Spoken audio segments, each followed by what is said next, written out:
Récemment, des vidéos circulant sur Internet affirment qu'un éclipse solaire total, différent de tous les autres, aura lieu aux États-Unis le 8 avril prochain. Ce phénomène suscite l'intérêt car il se produira dans des villes au nom biblique, liées aux prophéties bibliques. Et de nombreux chercheurs affirment que le 8 avril marquera le début de la grande tribulation. Cette information a semé la panique et la peur chez beaucoup de gens. En effet, de nombreux chrétiens ont déjà commencé à stocker des aliments et du carburant car ils ne veulent pas sortir de chez eux ce jour-là.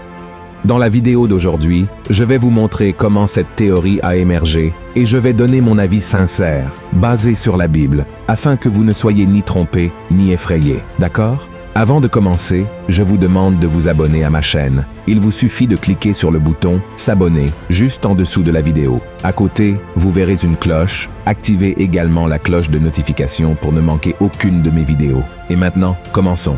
Tout a commencé il y a quelques semaines, lorsque la nouvelle selon laquelle une grande éclipse solaire aura lieu en Amérique du Nord le 8 avril prochain a fait le buzz sur Internet. De nombreux astronomes affirment d'ailleurs que ce sera la plus grande éclipse solaire de l'histoire, visible sur une bande qui traversera certaines parties du Mexique, des États-Unis et du Canada. Au total, environ 32 millions de personnes assisteront à ce phénomène dans quelques jours, sans compter les touristes d'autres endroits des États-Unis et même d'autres pays qui se rendront dans l'une de ces régions pour observer les quelques 4 minutes où la Lune et le Soleil s'aligneront pour plonger une partie de la planète dans l'obscurité. Certains gouvernements de régions américaines s'attendent à accueillir jusqu'à 1 million de touristes dans leur ville le 8 avril prochain. En raison de ce mouvement, certaines municipalités ont commencé à recommander à leur population de stocker des aliments, de l'eau et du carburant. D'autres ont annoncé que les écoles seront fermées et les cours suspendus.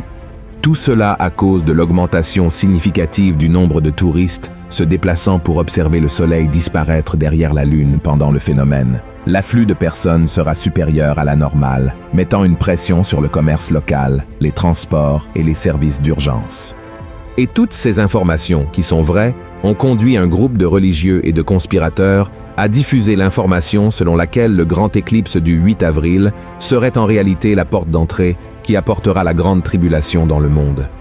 Selon eux, le signe dans le ciel ne sera pas seulement un phénomène astronomique, mais l'annonce que les prophéties sur la fin des temps se réalisent et que l'Église doit se préparer, car à partir de maintenant de nombreux événements naturels, politiques et mondiaux se produiront qui auront un impact sur notre vie.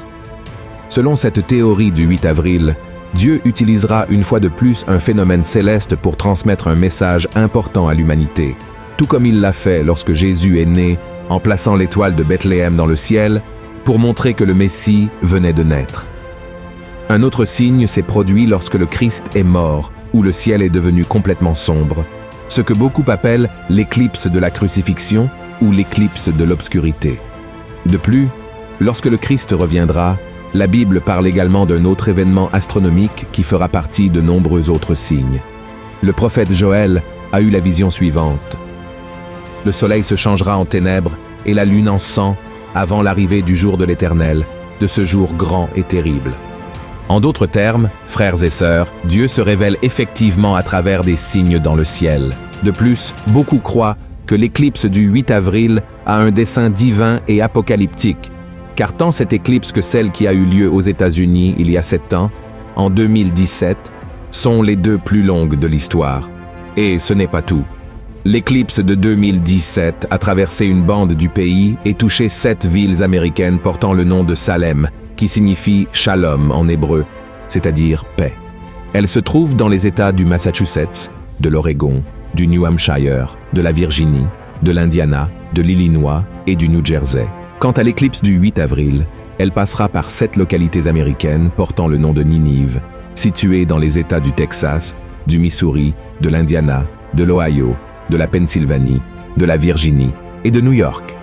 Le plus étonnant est que les villes de Salem sont disposées sur la carte de manière à former une ligne, tout comme les villes de Ninive. Et ces deux lignes se croisent, formant une sorte de X. De plus, selon la NASA, la durée totale des éclipses de 2017 et de 2024 sera de 7 minutes et 10 secondes. Autrement dit, une fois de plus, le chiffre 7 considérée comme spéciale pour nous chrétiens en tant que symbole de perfection, est mentionnée à de nombreuses reprises dans la Bible. Les défenseurs de cette théorie sont stupéfaits par toutes ces informations et ils refusent de croire que ce soit une coïncidence. Pour eux, seul Dieu pourrait accomplir quelque chose de tel et cela ne serait pas le fruit du hasard. Ils souhaitent vraiment communiquer quelque chose et ce quelque chose est le commencement de la fin. Ainsi, à partir du 9 avril, selon cette ligne de pensée, ces signes pourraient annoncer un jugement de Dieu sur la terre qui pourrait se manifester de diverses manières, telles qu'un effondrement économique très grave, le début d'une guerre majeure bien plus importante que celles en cours actuellement, ou encore une crise climatique ou naturelle. Quoi qu'il en soit, ils assurent que quelque chose va changer et que le monde ne sera plus jamais le même. Vous vous demandez peut-être pourquoi les personnes qui soutiennent cette théorie sont si obsédées par le fait que l'éclipse du 8 avril passe par des villes appelées Ninive. Il se trouve que Ninive est une ville biblique historiquement importante de l'Ancien Testament qui nous montre deux caractéristiques très puissantes de Dieu, le pardon et la justice. Vous vous souvenez que Dieu a ordonné à Jonas d'aller prêcher le repentir au peuple d'une ville, mais que le prophète n'a pas voulu y aller, a fui sur un bateau et a fini par être avalé par un grand poisson. Ensuite, Jonas s'est repenti et est allé là-bas pour dire aux habitants que s'ils ne se repentissaient pas de leurs péchés et ne se tournaient pas vers le Seigneur, il détruirait la ville. Les habitants de Ninive se sont alors repentis sincèrement et Dieu a eu pitié d'eux. Des siècles plus tard, Ninive est devenue la capitale de l'Empire assyrien et symbolisait le pouvoir et la prospérité. Mais la méchanceté a envahi ce territoire, alors Dieu a envoyé le prophète Naoum, qui a prononcé une prophétie contre cette ville. Ainsi, en 612 avant Jésus-Christ, une alliance de forces ennemies, y compris les Babyloniens et les Mèdes, a envahi Ninive et l'a complètement détruite avec son empereur. Cet événement n'était pas seulement une conquête, mais il était l'accomplissement d'une parole de Dieu, montrant la souveraineté et la justice du Seigneur contre le péché et la méchanceté. Ninive, plongée dans la violence et l'idolâtrie, a fait face à la colère du Tout-Puissant, démontrant qu'aucun pouvoir terrestre n'est à l'abri du jugement divin. Frères et sœurs, des leaders spirituels ont répandu toutes ces informations dans les églises, et maintenant de nombreux pasteurs disent que ce qui est arrivé à Ninive dans l'Ancien Testament se reproduira. De plus, de nombreux chrétiens sont désespérés, craintifs, recevant des informations toutes disjointes, reliant certaines parties de vérité à d'autres parties de mensonges, et vont, par exemple, dans des supermarchés aux États-Unis et dans d'autres endroits où l'éclipse ne se produira même pas, pour stocker des aliments et de l'eau chez eux. Et le sujet de l'éclipse du 8 avril est également arrivé au Brésil. Le théologien et écrivain Daniel Mastral, très connu pour ses livres racontant ses histoires de son temps en tant que sataniste, a déclaré lors d'une récente interview que notre pays et le monde pourraient souffrir d'événements significatifs survenant peu de temps après l'éclipse. Il croit que l'Église affrontera des tribulations et voit cela comme une confirmation que nous approchons de moments prophétiques significatifs, avec des événements qui s'alignent sur les prophéties de la fin des temps. Daniel Mastral mentionne une lettre contenant des supposées prophéties de l'Illuminati Albert Pike, qui en 1871 a parlé de 3 guerres mondiales, la première étant le conflit entre les Juifs et les extrémistes musulmans, quelque chose de bien plus grand que CE qui se passe aujourd'hui entre Israël et le groupe terroriste Hamas. Selon lui, il existe actuellement dans le monde environ 350 musulmans radicaux et une grande partie d'entre eux pourraient être impliqués dans ce conflit qui pourrait non seulement persécuter les Juifs, mais aussi les chrétiens. Dans cette interview, Mastral parle également du paysage politique des États-Unis, spéculant sur le retour de Donald Trump au pouvoir. Il convient de rappeler que les élections américaines auront lieu en 2024 et que l'ancien président est le grand favori pour gagner à nouveau. Pour Daniel Mastral, le retour de Trump à la Maison-Blanche pourrait apporter une paix trompeuse dans le monde, y compris en ce qui concerne les conflits avec la Russie et la Corée du Nord, ce qui serait directement lié aux interprétations bibliques de la période de l'Antéchrist.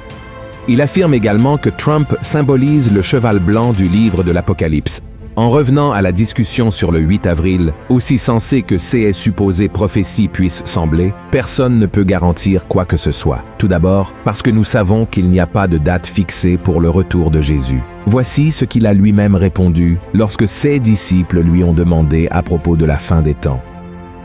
Ce n'est pas à vous de connaître les temps ou les moments que le Père a fixés de sa propre autorité.